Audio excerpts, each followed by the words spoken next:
धन्यवाद भैया बहनों। मैं ओम प्रकाश नामा गर्ल्स एवीएम मालपुरा की ऑनलाइन क्लास में आपका स्वागत करता हूं। गत वीडियो में अपन ने प्रश्नावली 2.5 का 7वां प्रश्न किया था। आज अपन प्रश्नावली 2.5 का 8वां प्रश्न करेंगे। जो वो प्रश्न है, प्रश्न नंबर 8 है, गुणनखंड करो। गुणनखंड करो, जिसमें पहला जो अपना प्रश्न है 8a³ plus b³ 8a³ plus b³ plus 12a² plus 6ab²। अपना जो प्रश्न है, यानी ये अपने को सरल समीकरण का जो दे रखी है, अपने प्रश्न नंबर 7 में इस प्रकार का प्रश्न दे रहा था, तो अपन ने इसका उत्तर ऐसा लिखा था। आज जो अपन प्रश्न नंबर 8 पढ़ रहे हैं, उसमें अपने को इस प्रकार का प्रश्न देगा और उससे ये उत्तर आएगा। यानी सरल समीकरण को जब अपन हल करते हैं तो प्रश्न आता है, प्रश्न को हल करते हैं तो सरल समीकरण अपने आ जाती है। तो इस प्रकार अपने को पहली और दूसरी राशि पर विशेष ध्यान रखना है। यानी इस प्रश्न को कैसे करते हैं, इसके लिए अपन क्या करेंगे, यहाँ हम लिखेंगे 8a³ कौन सी संख्या का घन है, यानी इसका घनमूल अपने को निकालना पड़ेगा। तो 8 का होता है, यानी 8 के जब अपना भाज्यमूल करते हैं तो 2 गुना 2 गुना 2, तो 2 दूनी 4, 4 दूनी 8। इसका घनमूल जो आया वो है 2a³ प्लस ऐसे ही b³ जो है वो होगा b का घनमूल। आगे जो अपन इसमें सरल समीकरण 6 का उपयोग करेंगे, तो अपना जो प्रश्न आता है वो आता है 3x²y, यानी अपनी जो सरल समीकरण आती है, पहली राशि का घन प्लस दूसरी राशि का घन। आगे जो सूत्र आता है प्लस 3 पहली राशि कौन है 2a, दूसरी जो राशि है वो है b, तो इसका अपन क्या करेंगे होल वर्ग और इधर लिख देंगे b। आगे जो आ रहा है चौथे पद में, वहां अपना जो आता है 3, पहली राशि कौन सी है 2a और दूसरी राशि कौन सी है b, तो उसका होल वर्ग अपन देख रहे हैं। इसको यदि अपन हल करते हैं तो 2a का क्यूब होगा 8a³, b का क्यूब होगा b³ प्लस, अब इसको यदि अपन मौखिक गुणा करते हैं 2a² का वर्ग होता है 4a²। अब 4 को अपन किससे गुणा करेंगे 3 से, तो अपना प्रश्न आ रहा है 4 तिया 12a²b, तो अपन लिख सकते हैं सरल समीकरण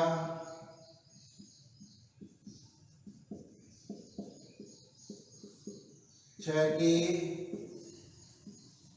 अनुसार, सरल समीकरण 6 के अनुसार अपने को प्रत्येक पद को प्रश्नानुसार जांचना पड़ेगा। तो अपने को क्या करना है, इसमें पहली और दूसरी राशि लिख देनी है, तो 2a और दूसरी राशि है प्लस b। तो इस प्रश्न का उत्तर इस प्रकार से लिखेंगे, 2a प्लस b का होल क्यूब बराबर होगा 8a³ plus b³ plus 12a²b plus 6ab²। इसी प्रकार इस 8वें प्रश्न का दूसरा प्रश्न है 8a³ minus b³ plus 12a²b minus 6ab²। ये प्रश्न भी इसी रूप में है, सिर्फ अंतर इतना है माइनस का चिन्ह आ गया। जो अपन देख रहे हैं सरल समीकरण 7 में ऐसा नियम लग रहा है, तो वही चीज है।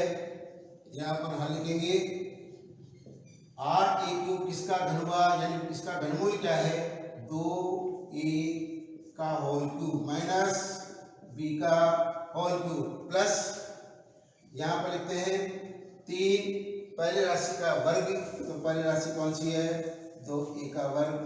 उसके बाद दूसरी राशि प्लस 3 पहली राशि 2a और दूसरी राशि का वर्ग। तो अपन इसको भी मौखिक हल करके देखते हैं। यहाँ तक तो अपना ये लिखा ही अपन ने, इधर देखो यहाँ 12 है, 12 आना चाहिए अपने इसमें, तो 2a² का जो अपन ने ऊपर किया था 4 आता है, 4 को यदि 3 से गुणा करेंगे तो आता है 12 और स्क्वायर का वर्ग हो गया स्क्वायर, b का b आ गया। इसका मतलब इसको अपन लिखेंगे सरल समीकरण 7 के अनुसार, यानी गुणनखंडों में अपने 9 प्रकार की सरल समीकरण होती है। प्रत्येक सरल समीकरण में जो अपना जो सरल समीकरण जहाँ से प्रारंभ होती है उससे प्रश्न आता है। प्रश्न को यदि अपन हल करेंगे तो उसका वो उत्तर यानी सरल समीकरण आ जाते हैं। तो इसमें भी ध्यान रखेंगे, पहले और दूसरा राशि को लिखेंगे, बीच का चिन्ह 2a और इसमें बीच में आया माइनस और दूसरा राशि है अपनी b, तो इसका घन कर देंगे। इस प्रकार अपन प्रश्न नंबर 8 का दूसरा प्रश्न हल कर सकते हैं। इसी प्रकार प्रश्न नंबर 4, प्रश्न नंबर जो 4 है 3, 2 के बाद 3। तीसरा जो प्रश्न है 27 minus 125 a cube minus 135 a plus 225 a square. इस प्रश्न को अपन हल करेंगे तो इसमें जो 27 है वो किसका घन है, वो 3 का, यानी 27 का घनमूल अपने को 3, तो यहाँ पर 3 लिख दिए।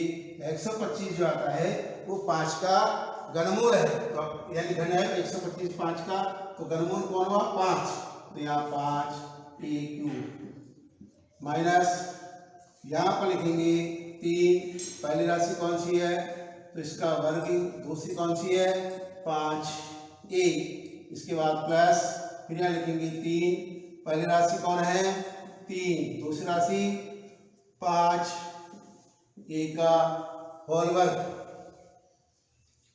तो यहाँ अब इसको अपन हल करेंगे। इसका पहले अपन जानते ही हैं कि 3 का घन होगा 27, 5a का घन होगा 125 a क्यूब। अब यहाँ समझते हैं 3 का वर्ग का मतलब आया 9, अब 9 को 3 से करेंगे तो 9 3 27 और 27 को 5 से करते हैं तो आता है 135। इसी प्रकार इसमें 5a का होल वर्ग जो होगा 25 a स्क्वायर, 25 को 3 से करेंगे तो 75, 25 और 75 को 3 से गुणा करते तो आता है 225 a स्क्वायर। तो अपन सरल समीकरण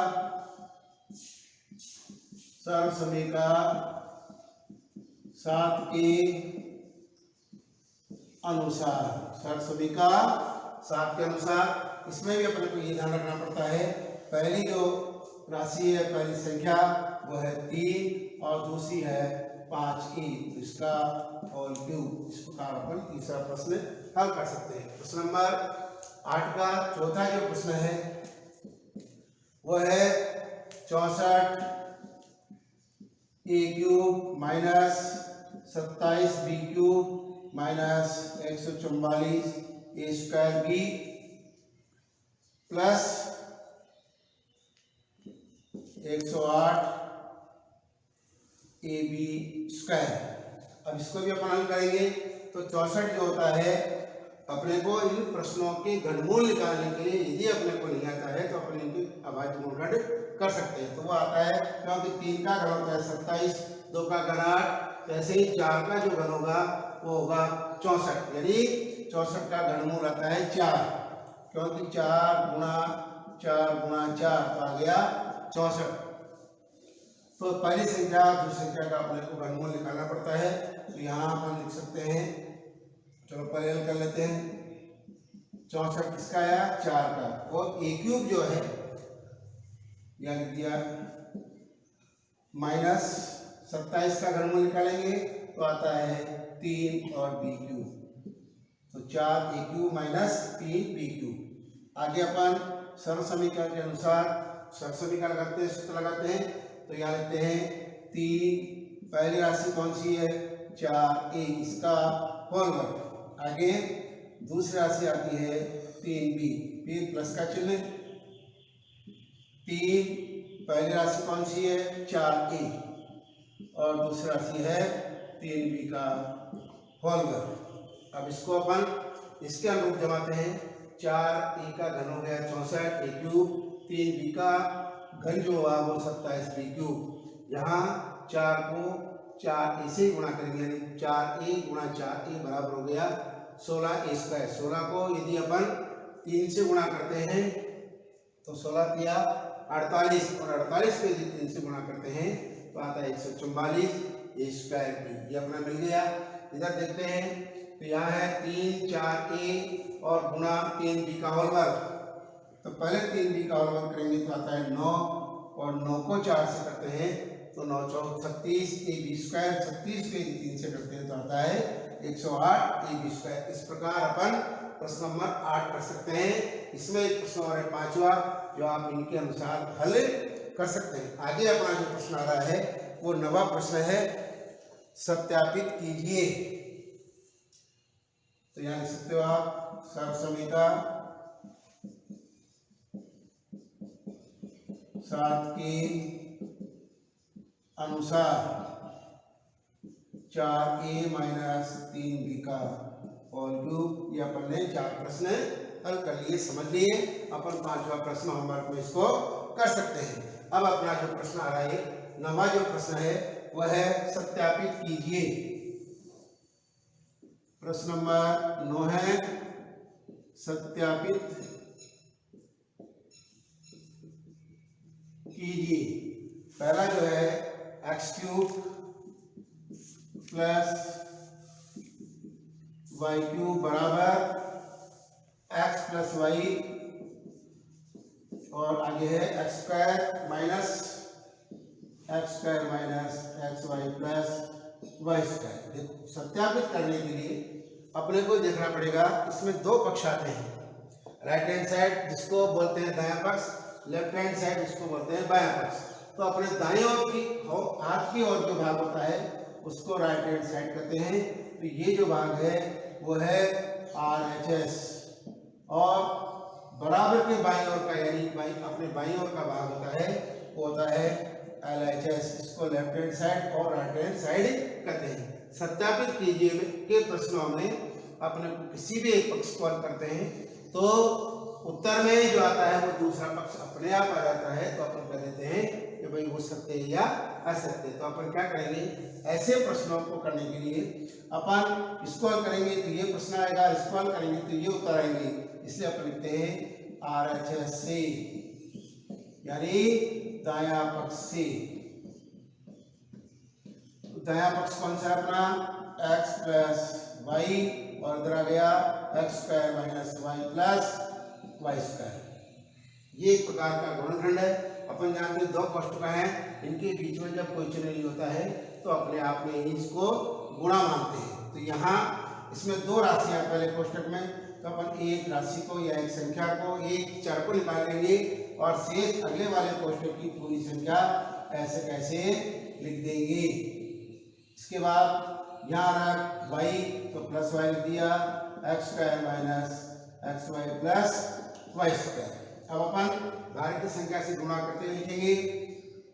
तो यहाँ पर यह लगाना पड़ता है, यह लगाना है, बराबर लगा सकते हैं लेकिन यहाँ बराबर इसलिए अपन यह लगाएंगे। तो एक्स को एक्स स्क्वायर से गुणा करेंगे तो आएगा एक्स क्यूब, एक्स को एक्स वाई से करेंगे तो एक्स की घात यानी यहाँ घातांक नियम लगता है तो एक्स को एक्स से गुणा करते हैं तो आता है एक्स स्क्वायर वाई। एक्स को प्लस वाई से गुणा करेंगे तो दोनों चर अलग अलग हैं इसलिए अपन इसको इस प्रकार लिख सकते हैं।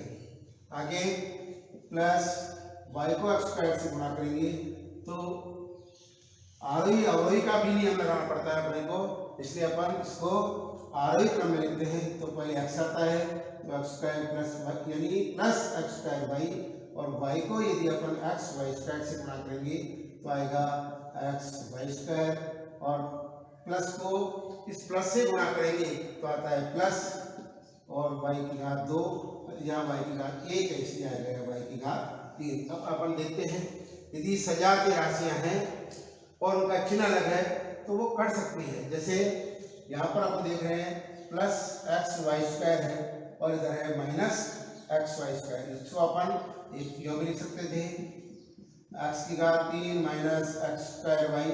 एक्स की घात 2 है, इसमें एक्स की घात 2 ये है तो इसको अपन यहाँ लिख सकते हैं एक्स स्क्वायर वाई। फिर इसके बाद प्लस का जो चिन्ह आ रहा है एक्स वाई की घात 2 और इसमें वाई की घात 2 इसके आ रहा है तो एक्स वाई की घात 2 और इधर वाई की घात 3। इससे क्या होगा अपने को समझने में सुविधा रहेगी। तो यहाँ माइनस का 1 इधर प्लस का है तो ये सजातीय राशियां कट सकती है, यानी घात और बीज मिलना चाहिए। इसमें ये कैंसिल हो गया तो अपना जो बचा वो x यानी x की घात 3 और इधर बचा प्लस y की घात 3। तो अपन इस प्रकार देखते हैं, अपन ने हल किया था LHS बायां पक्ष और आया अपना दायां पक्ष, तो यहाँ लिखेंगे RHS। अतः x की घात 3 प्लस y की घात 3 बराबर है x plus y, x square minus x y plus y square सत्य है। धन्यवाद। आगे इसका एक प्रश्न आप घर पे हल कर सकते हैं।